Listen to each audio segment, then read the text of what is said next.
ओम शांति। 4 जुलाई 2026 के ईश्वरीय महावाक्य पहले सुनते हैं मुरली के मुख्य पॉइंट्स। बाबा ने कहा, सुख धाम में चलना है तो पवित्र जरूर बनो। कोई कृपा आदि नहीं मांगो, बस मुझे याद करो। ऐसा भी ना हो दूसरों को पैगाम दें और खुद याद में ना रहें। जो याद में रहने का पुरुषार्थ नहीं करते वह इतना ऊंच पद नहीं पा सकते। फिर बाबा ने कहा, ज्ञान को अच्छी रीति समझकर तुम्हें नारायण अथवा लक्ष्मी को वरने लायक बनना है। विनाश से पहले सतो प्रधान जरूर बनना है। एक बाप की याद से ही पावन बनेंगे और सृष्टि चक्र को समझने से चक्रवर्ती राजा बन जाएंगे। लास्ट में बाबा ने कहा, अभी बाप आए हैं तुम शिव शक्ति माताओं द्वारा पावन दुनिया का उद्घाटन करने। करण करावनहार एक शिव बाबा ही है। जैसे बाप कल्याणकारी है ऐसे तुमको भी बनना है। तुम्हें विचार सागर मंथन करना चाहिए कि औरों को कैसे समझाएं। और अब सुनते हैं महावाक्यों को विस्तार से। मुरली का सार। मीठे बच्चे, ज्ञान सागर बाप तुम्हें ज्ञान का तीसरा नेत्र देने आए हैं, जिससे आत्मा की ज्योति जग जाती है। प्रश्न, बाप को करण करावनहार क्यों कहा गया है? वह क्या करते और क्या कराते हैं? उत्तर, बाबा कहते, मैं तुम बच्चों को मुरली सुनाने का कार्य करता हूँ। मुरली सुनाता, मंत्र देता, तुम्हें लायक बनाता और फिर तुम्हारे द्वारा स्वर्ग का उद्घाटन कराता हूँ। तुम पैगंबर बन सबको पैगाम देते हो। मैं तुम बच्चों को डायरेक्शन देता। यही मेरी कृपा व आशीर्वाद है। गीत, कौन आज आया सवेरे सवेरे। ओम शांति। बच्चों ने गीत सुना। हम बच्चों को सवेरे सवेरे जगाने कौन आया है? जो हमारा तीसरा ज्ञान का नेत्र एकदम खुल गया। ज्ञान सागर परमपिता परमात्मा द्वारा हमारा तीसरा नेत्र ज्ञान का खुला है। कहते भी हैं बाप ज्योति जगाने वाला है, परंतु वह बाप है यह कोई नहीं जानते। ब्रह्म समाजी कहते हैं वह क्षमा है, ज्योति है। मंदिर में हमेशा वह ज्योति ही जगाते हैं, क्योंकि वह परमात्मा को ज्योति स्वरूप मानते हैं। इसलिए वहां मंदिर में दीवा जगाते ही रहते हैं। अब यह बाप कोई माचिस से दीवा नहीं जगाते हैं। यह तो बात ही न्यारी है। गाया भी जाता, ईश्वर की गति मत न्यारी है। तुम बच्चे अब समझते हो, बाप सदगति के लिए आकर ज्ञान योग सिखलाते हैं। सिखलाने वाला तो जरूर चाहिए ना। शरीर तो नहीं सिखलाएगा, आत्मा ही सब कुछ करती है। आत्मा में ही अच्छे बुरे संस्कार रहते हैं। इस समय रावण की प्रवेशता के कारण मनुष्यों के संस्कार भी बुरे हैं, अर्थात 5 विकारों की प्रवेशता है। देवताओं में यह 5 विकार होते नहीं। भारत में जब दैवी स्वराज्य था तो यह बुरे संस्कार नहीं थे, सर्वगुण संपन्न थे। कितने अच्छे संस्कार थे देवी देवताओं के, जो अभी तुम धारण कर रहे हो। बाप ही आकर सेकंड में सर्व को सदगति देते हैं। बाकी गुरु गोसाई आदि यह तो भक्ति मार्ग में चलते आए हैं, जो एक की भी गति सदगति नहीं कर सकते। बाप के आने से ही सर्व की सदगति होती है। परम पिता परमात्मा को बुलाते ही इसलिए हैं कि आकर पतित दुनिया का विनाश कर पावन दुनिया का उद्घाटन करो व दरवाजा खोलो। बाप आकर गेट खुलवाते हैं शिव शक्ति माताओं द्वारा। वंदे मातरम गाई हुई हैं। इस समय की कोई भी माता की वंदना नहीं की जाती, क्योंकि कोई भी श्रेष्ठाचारी माता नहीं है। श्रेष्ठाचारी उनको कहा जाता है जो योग बल से पैदा हो।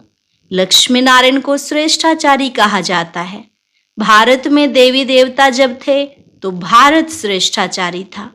इन बातों को मनुष्य तो जानते नहीं, वे अपने ही प्लान बना रहे हैं।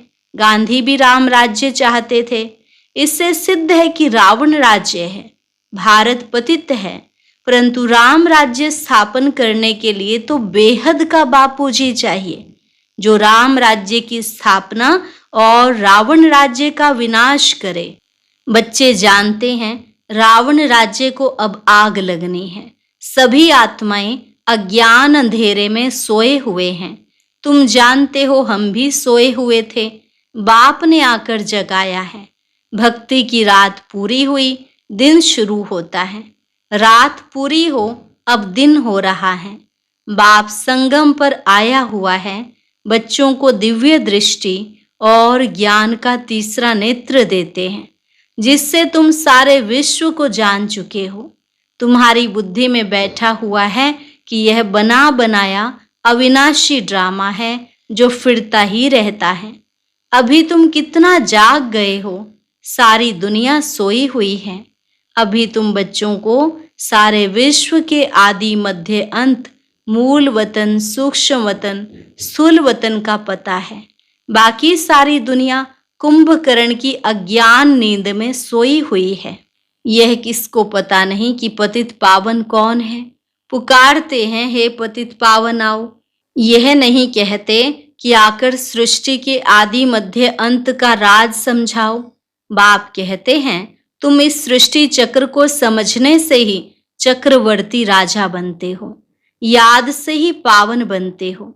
यह भी जानते हो विनाश सामने खड़ा है, लड़ाई भी होनी है।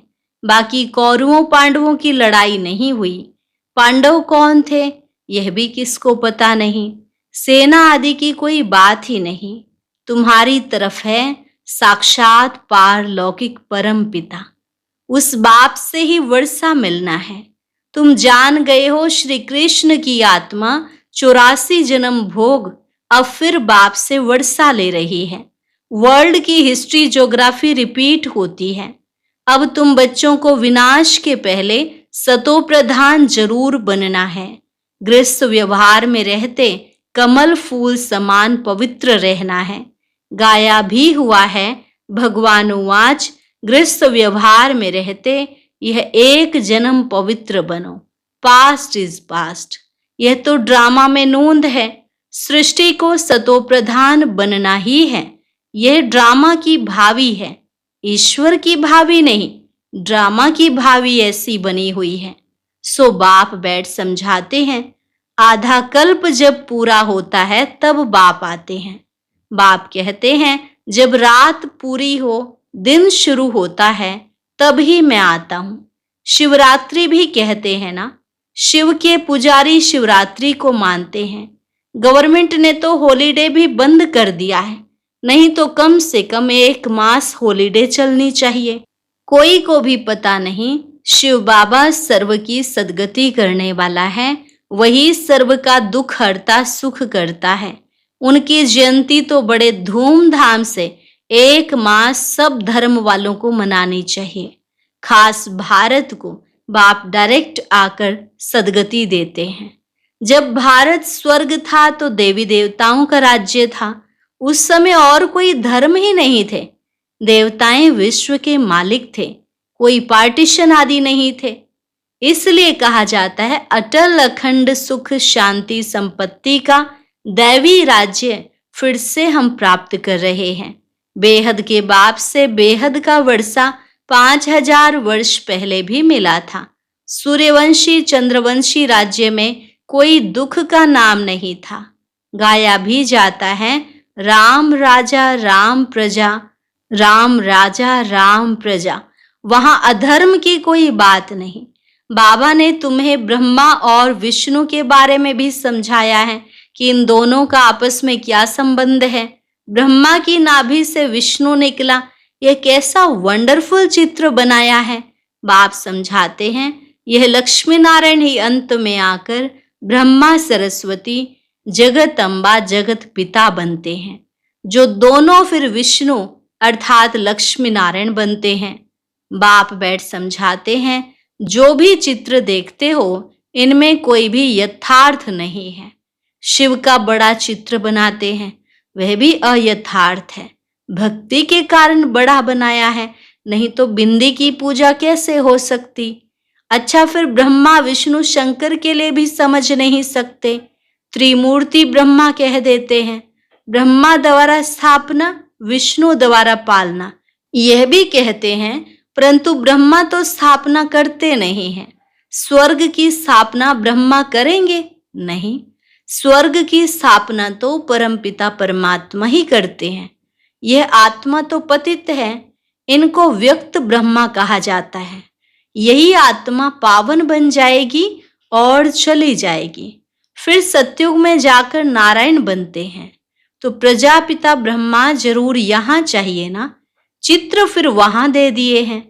जैसे यह ज्ञान के अलंकार वास्तव में है तुम्हारे, परंतु विष्णु को दे दिए हैं।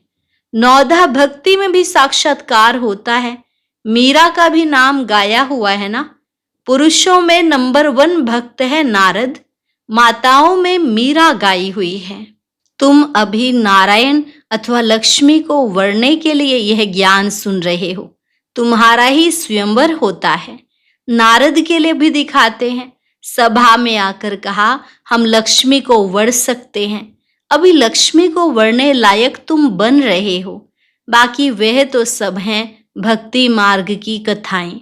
बाप रियल बात बैठ समझाते हैं। लक्ष्मी सतयुग में, नारद भक्त द्वापर में। सतयुग में फिर नारद कहाँ से आया? राधे कृष्ण का ही स्वयंवर के बाद नाम लक्ष्मी नारायण पड़ता है। यह भी भारतवासी नहीं जानते हैं। कितना अज्ञान अंधियारा है। बाप है कल्याणकारी, तुमको भी कल्याणकारी बनाते हैं। अब विचार सागर मंथन करना चाहिए, औरों को भी कैसे समझाएं। तो बाप समझाते हैं कि चित्र आदि कैसे बैठ बनाए हैं। गांधी की नाभि से नेहरू निकला। अब कहाँ वह विष्णु देवता, कहाँ यह मनुष्य। इन सब बातों को तुम बच्चे अब समझते हो। नंबरवार तुमको खुशी रहती है। बेहद का बाप हमको पढ़ा रहे हैं। यह तो कभी सुना नहीं था, क्योंकि गीता में तो श्री कृष्ण भगवानुवाच लिख दिया है। भगवान कब आया, कब आकर गीता सुनाई, तिथि तारीख कुछ है नहीं। कल्प की आयु ही लाखों वर्ष कह देते, कोई की भी बुद्धि में आता नहीं है। अब बाप बैठ बच्चों को समझाते हैं। ब्राह्मणों का झाड़ वृद्धि को पाता रहता है, पाते पाते अनगिनत हो जाएंगे। तुम बच्चे जानते हो वर्ण कैसे चक्र लगाते हैं। हम ब्राह्मणों का वर्ण सबसे ऊंचे हैं। हम हैं भारत के गुप्त सच्चे रूहानी सोशल वर्कर। परमपिता परमात्मा हमसे सेवा करा रहे हैं। हम रूहानी सेवा करते हैं, वह जिस्मानी सेवा करते हैं। तुमको कहते हैं तुम भारत की क्या सेवा करते हो? बोलो हम हैं रूहानी सेवाधारी। स्वर्ग का उद्घाटन करा रहे हैं, स्थापना करा रहे हैं। शिव बाबा है करन करावनहार, जो करा रहे हैं वह करता भी है। मुरली कौन चलाता है? तो कर्म करता है। तुमको भी सिखलाते हैं कि ऐसे चलाओ।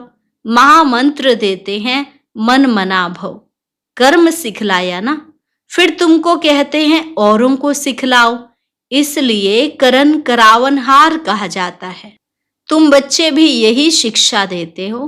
बाप को याद करो और वर्षे को याद करो। यही तुम बच्चों को पैगाम पहुंचाना है। ऐसे नहीं दूसरे को पैगाम दे और खुद याद में ना रहे, फिर क्या होगा? दूसरे पुरुषार्थ कर ऊंच चढ़ जाएंगे, मैसेज देने वाले रह जाएंगे। याद का पुरुषार्थ न करने से इतना ऊंच पद नहीं पाते हैं।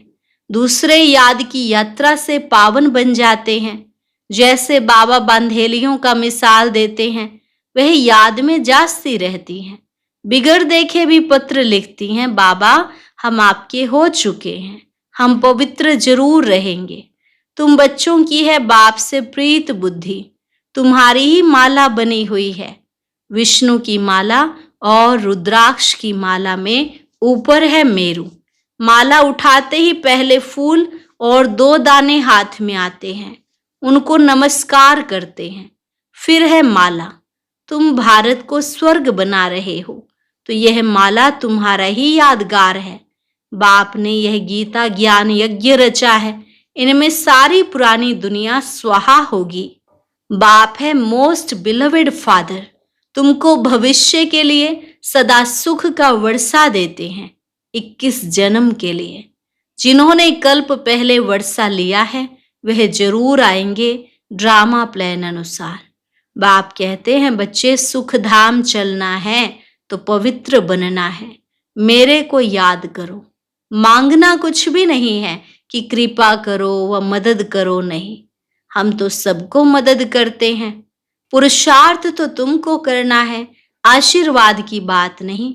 बाप कहते हैं मामेकम याद करो, याद करना तुम्हारा काम है, डायरेक्शन देना यही कृपा है। बाकी तो भले खाओ पियो घूमो फिरो, तुम्हें पवित्र भोजन ही खाना है। हम देवी देवता बनते हैं, वहां प्याज आदि थोड़े ही होगा, यह सब यहाँ छोड़ना है। यह चीजें वहां होती नहीं, बीज ही नहीं है। जैसे सतयुग में बीमारी आदि होती नहीं, अभी देखो कितनी बीमारियां निकली हैं। वहां तमोगुणी कोई चीज होती नहीं, हर चीज सतो प्रधान। यहाँ देखो मनुष्य क्या क्या खाते हैं। अब बाप बच्चों को कहते हैं मुझे याद करो और संग तोड़ मुझ संग जोड़ो तो तुम पावन बन जाएंगे।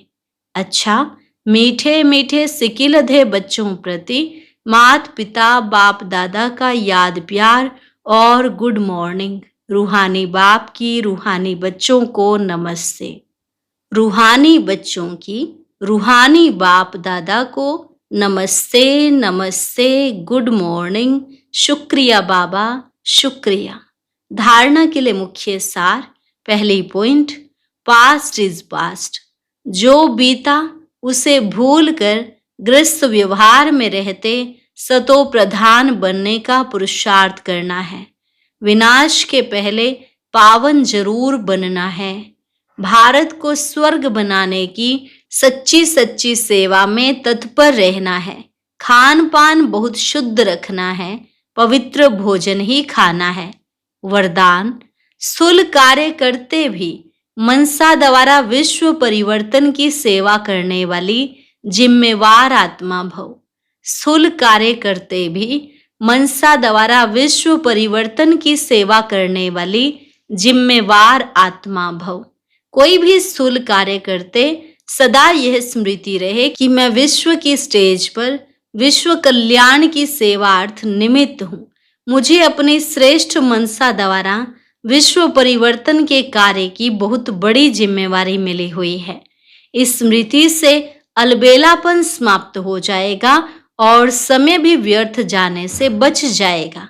एक एक सेकंड अमूल्य समझते हुए विश्व कल्याण के व जड़ चैतन्य को परिवर्तन करने के कार्य में सफल करते रहेंगे। स्लोगन, अभी योद्धा बनने के बजाय निरंतर योगी बनो। अभी योद्धा बनने के बजाय निरंतर योगी बनो। अव्यक्त इशारे, ज्वाला स्वरूप स्थिति में रह शक्तिशाली याद का अनुभव करो। जैसे दुखी आत्माओं के मन में यह आवाज शुरू हुआ है कि अब विनाश हो, वैसे ही आप विश्व कल्याणकारी आत्माओं के मन में यह संकल्प उत्पन्न हो कि अब जल्दी ही सर्व का कल्याण हो, तभी समाप्ति होगी। विनाशकारियों को कल्याणकारी आत्माओं के संकल्प का इशारा चाहिए। इसलिए अपने एवर रेडी बनने के पावरफुल संकल्प से ज्वाला रूप योग द्वारा विनाश ज्वाला को तेज करो। आज का अव्यक्त ज्ञान मोती सुनने के लिए ऊपर दिए गए बॉक्स पर क्लिक करें। अगर बॉक्स दिखाई नहीं दे रहा है तो ऊपर जो कॉर्नर में शो लिखा हुआ है उस पर क्लिक करें।